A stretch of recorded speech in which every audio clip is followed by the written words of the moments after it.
Hello friends, welcome to let start classes. आज हम आप लोगों के साथ सीडीपीए कुछ इंपॉर्टेंट क्वेश्चन डिस्कस करेंगे। तो हमारा पहला क्वेश्चन है, बालक के व्यक्तित्व के सर्वांगीण विकास के लिए आवश्यक है कि उसके जानकारी शिक्षक को हो, तो उसके व्यवहार की जानकारी शिक्षक को होनी चाहिए।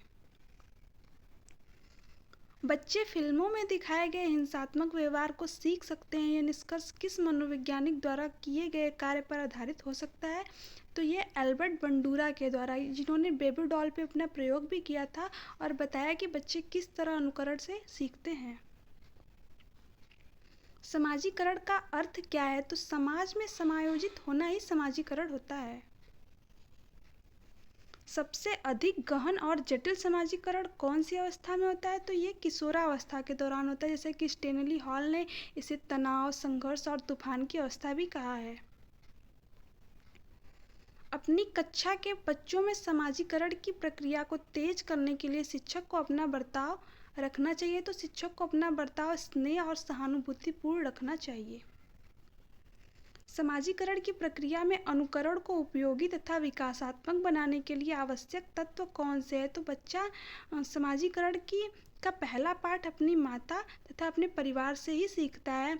तो समाजीकरण की प्रक्रिया में अनुकरण को उपयोगी तथा विकासात्मक बनाने के लिए परिवार एवं पड़ोस दोनों ही महत्वपूर्ण भूमिका निभाते हैं।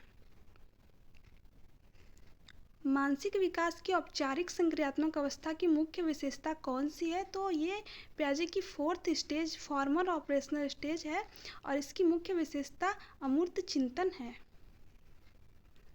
कोहलबर्ग के अनुसार सही और गलत के प्रश्न के बारे में निर्णय लेने में शामिल चिंतन प्रक्रिया को कहा जाता है। तो कोहलबर्ग ने 3 लेवल्स और 6 स्टेजेस दिए थे। इन्होंने नैतिक विकास के बारे में बताया और इसका सही आंसर नैतिक तर्कड़ा है।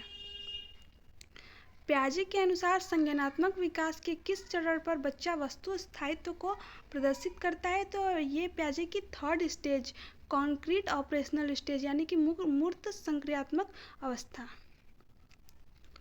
वह स्तर जिसमें बच्चा किसी वस्तु एवं घटना के बारे में तार्किक रूप से सोचना शुरू करता है, कहा जाता है। तो इस प्रकार की अवस्था को पूर्व संक्रियात्मक अवस्था, यानी कि पियाजे की सेकेंड स्टेज।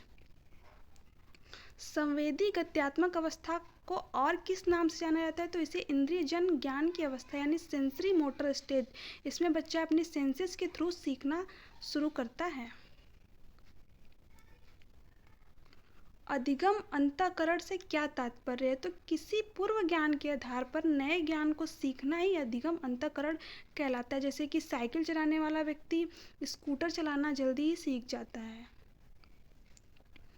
अधिगम अंतःकरण कितने प्रकार के होते हैं? तो अधिगम अंतःकरण 3 प्रकार के होते हैं, जैसे धनात्मक अंतःकरण, शून्यात्मक अंतःकरण और ऋणात्मक अंतःकरण। धनात्मक अंतःकरण कितने प्रकार के होते हैं? तो धनात्मक अंतःकरण 3 प्रकार के होते हैं, क्षैतिज यानी कि समानांतर, ऊर्ध्वाधर यानी कि लंबवत और द्विपार्श्विक। गणित संबंधी विकार को क्या कहते हैं? तो इस प्रकार के विकार को डिसकैलकुलिया कहते हैं। इसमें बालक को गणना करने संबंधी समस्या का सामना करना पड़ता है। पढ़ने संबंधी विकार को क्या कहते हैं? तो इस प्रकार की समस्या को डिसलेक्सिया कहते हैं। लिखने संबंधी विकार को क्या कहते हैं? तो इसको डिस्ग्राफिया कहते हैं। जैसा कि नाम से स्पष्ट हो रहा है, ग्राफिया यानी लिखने संबंधी विकार। लिखना, पढ़ना और बोलना संबंधी विकार को क्या कहते हैं? तो इस प्रकार की समस्या को डिस्फ्रेक्सिया कहते हैं। अवधान संबंधी विकार को क्या कहते हैं? तो इसको ADHD यानी attention deficit hyper activity disorder कहते हैं। इसमें बालक अपना ध्यान जो है एक जगह पर ज़्यादा देर तक केंद्रित नहीं कर पाता है। विशिष्ट बालक कौन होते हैं? तो वे बालक जो सामान्य बालकों से हटकर होते हैं। उन्हें एक नया शब्द दिया गया है, जैसे कि विभिन्न योग्यता रखने वाले बालक। लिखावट से संबंधित लिखने की योग्यता में कमी किसका एक लक्षण है? तो यह डिस्ग्राफिया का एक प्रमुख लक्षण है।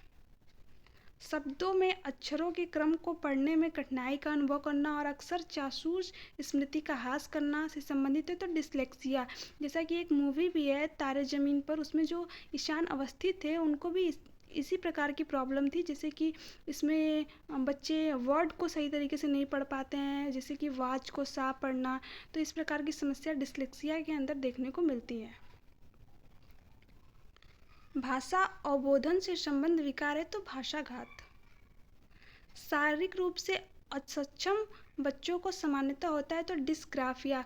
जो बालक शारीरिक रूप से असक्षम होता है तो उसमें अक्सर करके डिस्ग्राफिया देखने को मिलता है।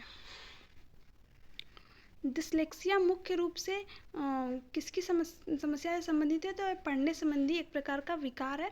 तो हे फ्रेंड्स, ये थे CDPO कुछ इंपॉर्टेंट क्वेश्चन। अगर वीडियो अच्छी लगी तो चैनल को सब्सक्राइब कीजिए, वीडियो को लाइक एंड शेयर कीजिए। Thanks for watching me.